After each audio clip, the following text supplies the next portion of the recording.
नमस्कार, मैं हूं आपके साथ रविंद्र सिंह। खास कार्यक्रम में आपका बहुत बहुत स्वागत है। और आज का जो विषय है, खतरनाक मोड़ पर इजरायल हमास जंग है।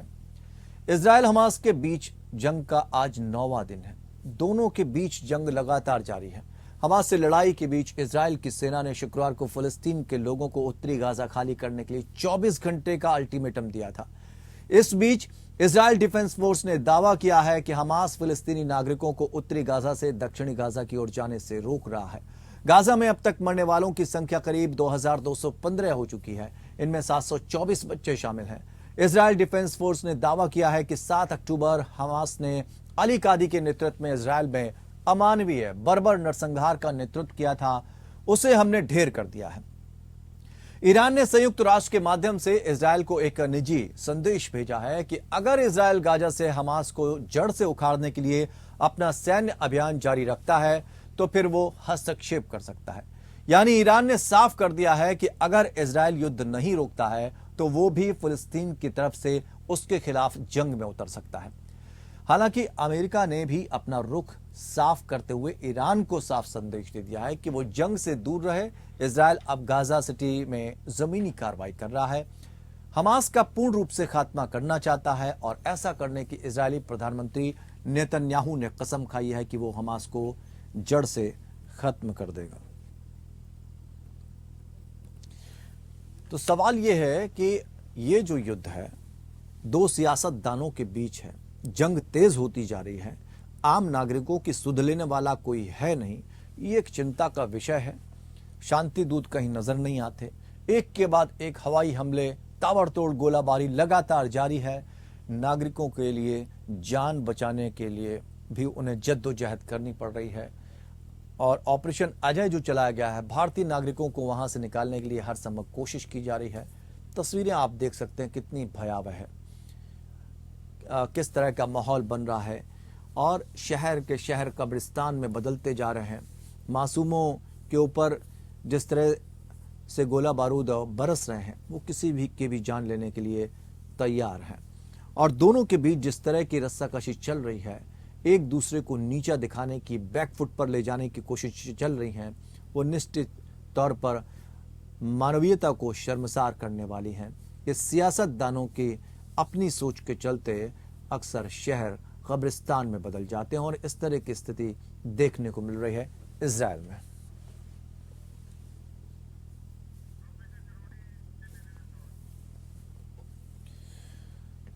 तो हमारे साथ खास मेहमान के तौर पर प्रोफेसर करोड़ी सिंह, जो कि विदेशी मामलों के जानकार हैं, इस वक्त जुड़े हुए हैं। सर, बहुत बहुत स्वागत करते हैं आपका।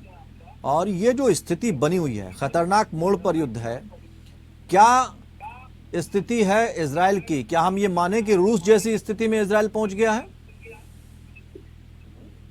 देखिए रविंद्र जी, ये इजराइल और जो गाजा की लड़ाई है, ये रूस और यूक्रेन से भी ज्यादा खतरनाक है। क्योंकि रूस और यूक्रेन का युद्ध लगभग 1.5 साल से चल रहा है, लेकिन इतने कम समय में इतनी सिविलियन कैजुअलिटी उस युद्ध में कभी नहीं हुई। तो यहाँ जितनी सिविलियन कैजुअलिटी हो रही है लगभग 2,500 के करीब, और जितना डिस्प्लेसमेंट हुआ है 3 लाख से ऊपर लोग डिस्प्लेस हो चुके हैं।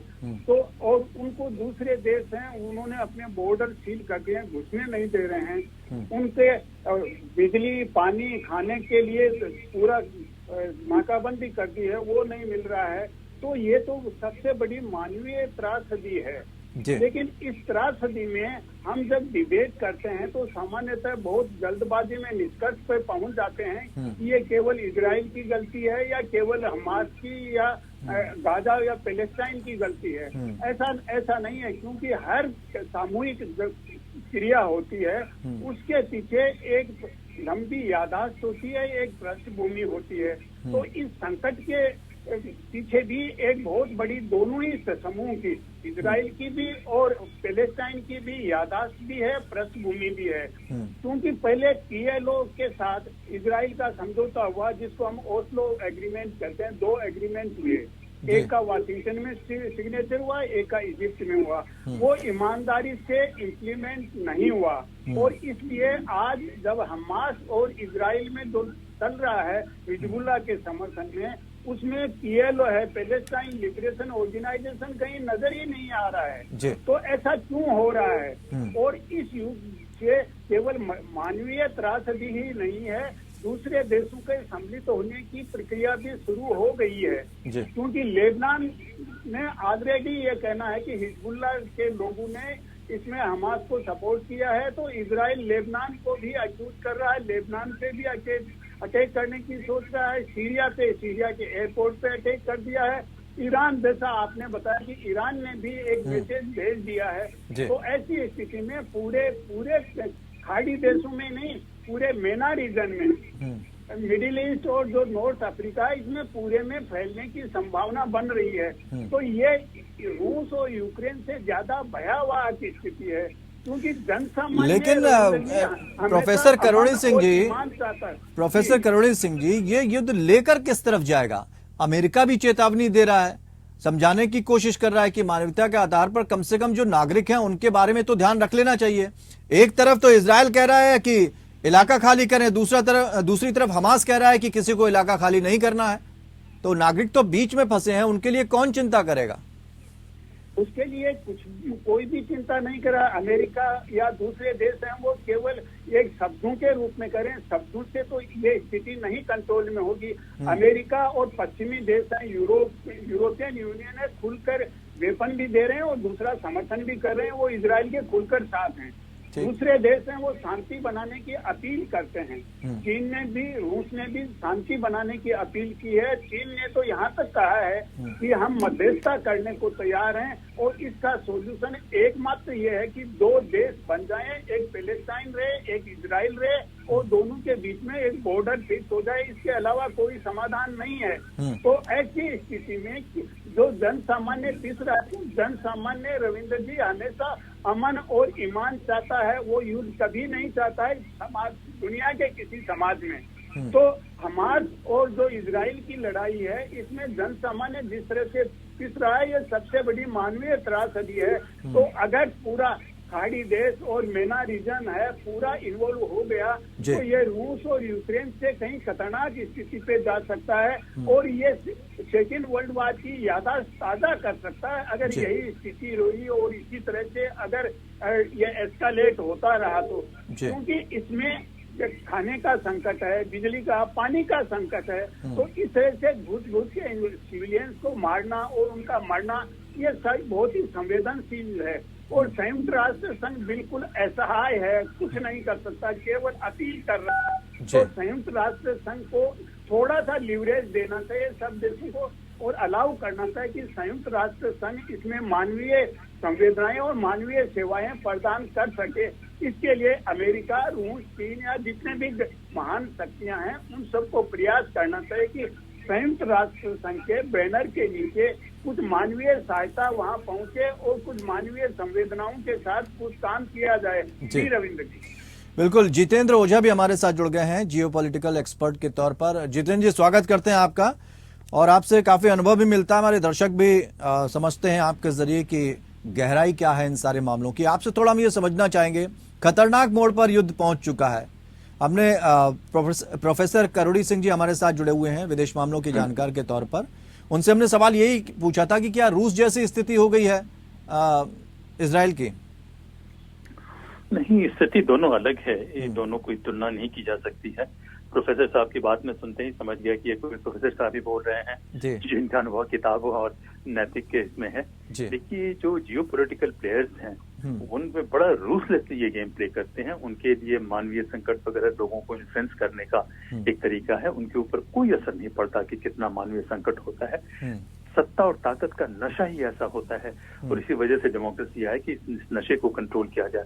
तो ये देखिए कि अगर हम सोचे कि इजराइल और इसका ये बाउंड्री खींच दी जाए, ये कहने में बहुत अच्छा लगता है, लेकिन कोई भी स्टेक होल्डर इसके लिए तैयार नहीं है। इतने सालों तक देखें कि पूरे अरब के देशों ने कहा कि इजराइल को एग्जिस्ट करने का अधिकार नहीं है। अब इजराइल जब मजबूत हो रहा था और चीजें नॉर्मलाइज हो रही थी, तो जिस किसी ने इसको इंस्टिगेट किया, और भी सभी को पता है कि कौन इंस्टिगेट कर सकते हैं, ईरान वगैरह संभव है सामने में होंगे, तुर्की संभव है सामने में होंगे, मगर उनके पीछे किसी न किसी का एक हाथ रहा जो नहीं चाहते हैं कि ये हो। कि यहाँ पे शांति हो, और दूसरा एक इनडायरेक्ट अटैक ये अमेरिका के ऊपर भी है, यूनाइटेड स्टेट्स के ऊपर भी है। और लार्जर गेम प्लान देखें तो पहली बार इतिहास में रॉबर्ट गेट्स हैं जिन्होंने देखा है कुछ दिनों पहले जो अमेरिका के सेक्रेटरी ऑफ स्टेट होते थे कि 4 बड़ी ताकतें चीन, रूस, नॉर्थ कोरिया और ईरान जी इस तरीके से इकट्ठा हो गए हैं जो अमेरिका को बुरी तरीके से चैलेंज कर सकते हैं। तो डायरेक्ट चैलेंज करने के बजाय वो इजराइल पे चैलेंज कर रहे हैं।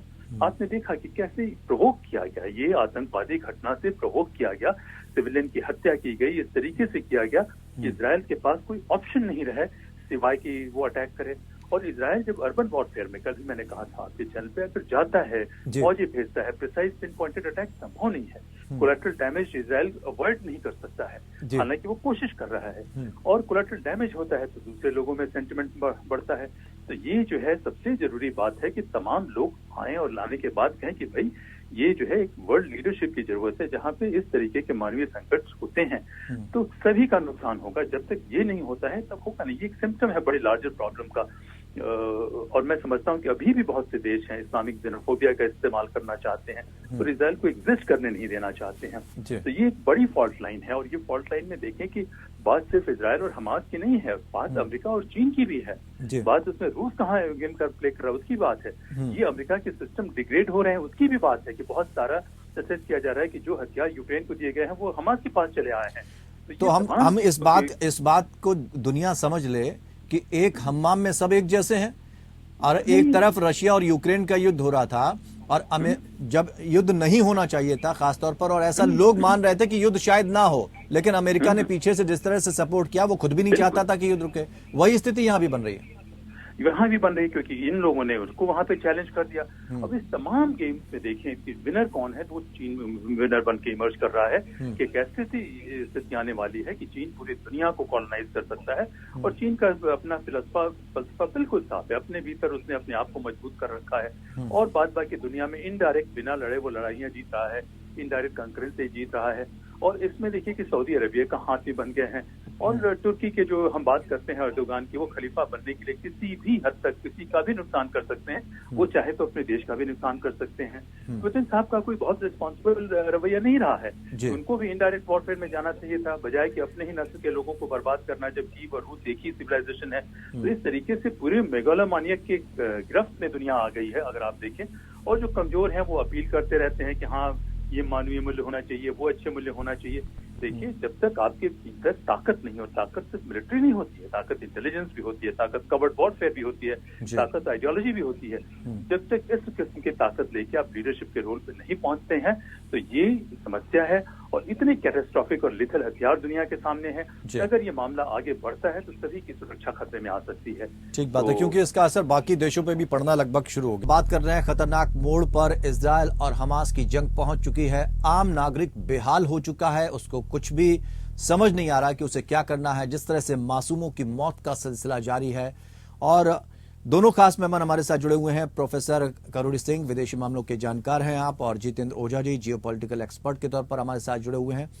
दोनों इस बात की तस्दीक कर रहे हैं कि जिस तरह से कैजुअलिटी हो रही है, इतनी कैजुअलिटी रूस और यूक्रेन के युद्ध में देखने को नहीं मिली थी। तो यहाँ पर स्थिति और ज्यादा खतरनाक है। प्रोफेसर करोड़ी सिंह जी आपके पास आना चाहेंगे। हम ये समझना चाहेंगे कि अब तो इंग्लैंड, स्कॉटलैंड जैसे देशों में भी फिलिस्तीन के समर्थन में प्रदर्शन शुरू हो गए हैं। तो अगर इस तरह से फिर दूसरे देशों को भी अगर कहीं ना कहीं इसका असर वहां तक भी पहुंचेगा तो फिर क्या दिक्कतें आएंगी बाकी देशों के सामने, क्या उनके सामने चुनौतियां होंगी?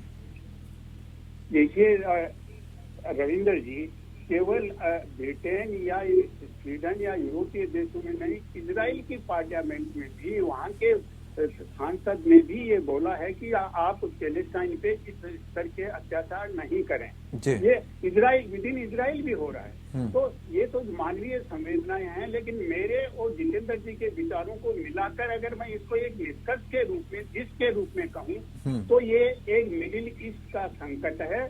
उसमें यूज का अपना लंबा ऐतिहासिक अनुभव रहा है, उस अनुभव से वो डिटरमिन है। पैलेस्टाइन का अपना एक अनुभव रहा है, यादाश्त है, वो उससे डिटरमिन है। दोनों का अपना एक कमिटमेंट है। इसके अलावा जो महाशक्तियां हैं उनका विवेक है, उसके ऊपर उनका जो भू राजनीतिक और सामरिक हित है वो इतना हावी हो गया कि वो सोच नहीं सकते कि क्या विवेक सम्मत हो सकता है। और जब महाशक्तियां इस विवेक को छोड़ देती हैं तो फिर इसके पूरे विश्व के लिए भयंकर परिणाम होना स्वाभाविक है। क्योंकि ओस्लो एग्रीमेंट के बारे में ये था कि ये 5 साल में इम्प्लीमेंट हो जाएगा, पैलेस्टाइन को ऑटोनॉमी दे दी जाएगी, लेकिन वो आज तक इम्प्लीमेंट नहीं हुआ। और इसीलिए PLO जो पैलेस्टाइन लिबरेशन ऑर्गेनाइजेशन था वो रिलेटिवली हमास से थोड़ा लिबरल था। वो पैलेस्टाइन टेरिटरी से लगभग डिसअपियर हो गया है, हमास का राइज हो गया है। तो वहाँ की जनता को हमास ने ये कन्विंस किया कि देखिए लिबरल एटीट्यूड से कुछ नहीं होगा, एग्रीमेंट से कुछ नहीं होगा। और फिर हमास को लेबनान से और दूसरे देश हैं सीरिया से उससे सपोर्ट मिल गया और सपोर्ट मिलके ये सब वेपन मिल गए हैं। तो ऐसी स्थिति में हमास का जो कमिटमेंट का लेवल है वो भी बहुत ज्यादा है, इजराइल की सेना का कमिटमेंट भी बहुत ज्यादा है। और इजराइल में जिस तरह की यूनिटी गवर्नमेंट बनी है, उन्होंने यहाँ तक डिक्लेयर कर दिया कि हम कोई लेजिस्लेटिव वर्क नहीं करेंगे, केवल वार पे फोकस करेंगे। तो इस तरह से किसी कम्युनिटी को पूरा वाइप आउट करना भी संभव नहीं होगा। अगर होता है तो इसके और भयंकर परिणाम होंगे।